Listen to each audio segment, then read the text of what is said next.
My name is Annik Magerholm-Fet. I'm a professor in sustainability and environmental management. I'm the vice rector at NTNU in Ålesund. And Ålesund is a city located on the west coast of Norway.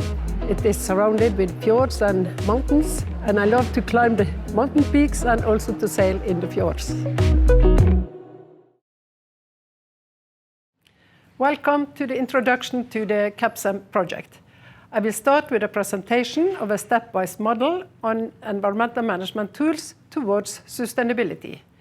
Before I go into details on this model, I will draw your attention to some of the challenges the world is facing today. In 2015, the 17 Sustainable Development Goals were launched. In December the same year, the Paris Agreement on reduction of climate gas emissions came. In the CapSEM project, we mainly focus on the environmental challenges, but at the end, we try to sum it up under the sustainability umbrella. Therefore, the name Capacity Building in Sustainability and Environmental Management. Inefficient use of resources is something that the UN International Resource Panel has focused on. Today, too many resources end up as waste in landfill all over the world. This picture shows a small step towards sustainability. Let we think about waste as lost resources. We need to go from linear thinking to cyclic thinking, where waste is seen as a resource. The focus on environmental strategies is not new. It has a long history in Europe. Back in the 60s, dilution was part of the strategies. Dilution is the solution to pollution, was a term. Tall chimneys and long pipelines to deep water were the solutions. Filtration grew up as a big industry in the 70s, while reuse, recycling, and recovery came into focus in the 80s. This is typical end-of-pipe solution, and standards for prevention action came in the 90s.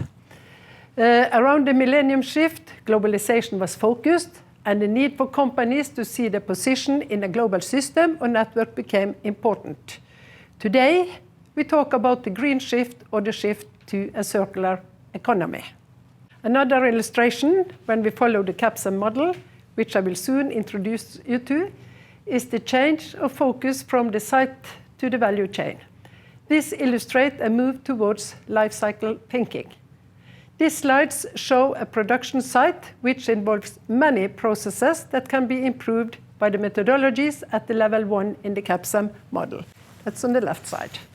The right side illustrates a product value chain and thereby a move towards life cycle thinking, reflecting at the higher level in the CapSEM model.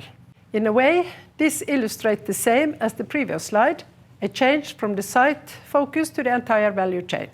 The diagram shows the processes from raw material extraction to pre-production to the main production facility and out to the consumer. We see material flows illustrated by the arrows ending up in the nature in the upper model. On the later models, the arrows turns into cycles, and the idea is to keep the cycles as narrow as possible. To achieve the holistic responsibility towards the green shift, we need more knowledge on how to work together in a larger system.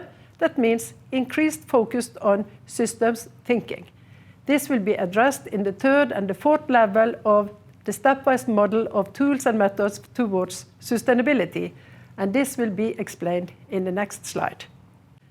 In the CapSEM project, Capacity Building in Sustainability and Environmental Management, we build upon a stepwise model to make sense of methods and approaches that can be used to guide sustainability transition. To simplify the approach, the model arranges sustainability and environmental management methods into a stepwise progression toward integrated sustainability at the system level.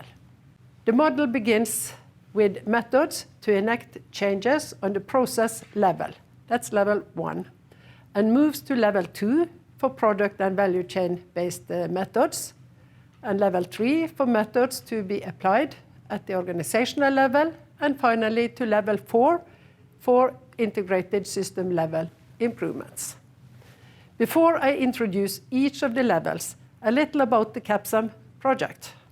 The CapSEM project is a multi-regional network for knowledge exchange and capacity building. The consortium is made up of 10 university partners, 3 in Europe, it's in Norway, the Netherlands and Portugal, 3 in Uganda, 2 in India and 2 in Nepal. In addition, industry partners in each country support the collaborative development of methods and approaches for practical application in our varying contexts. You will meet partners from the project throughout this video lecture series. CapSEM focuses on both curriculum development and partner universities and training for companies and stakeholders in project regions. By addressing sustainability through the lens of national and local needs, the project supports the development of curriculum and activities that turn students into a new responsible workforce for sustainable growth.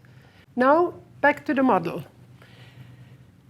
On the level 1, we look into process change improvements, and here we can use different methodologies like input-output analysis, material flow analysis, and cleaner production methodologies.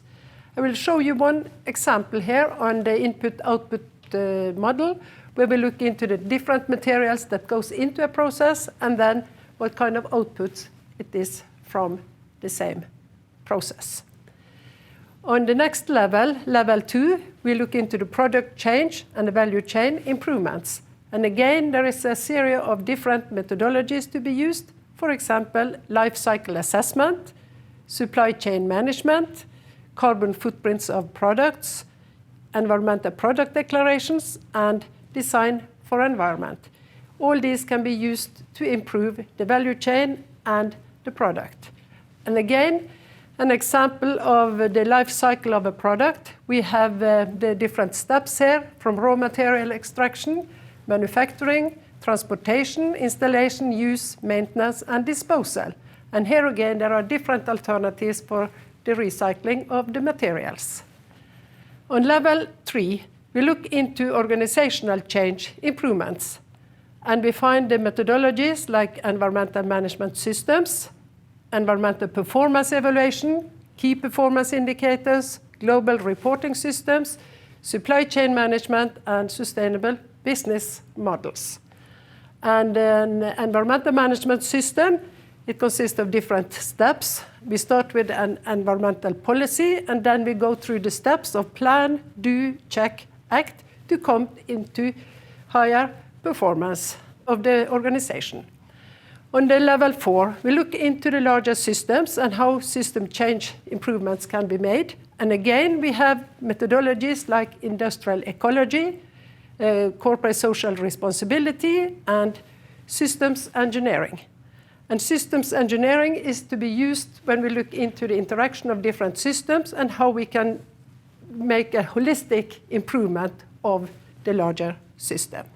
So this was a short introduction to the CapSEM model, and to get the change, you can make it by doing it step by step.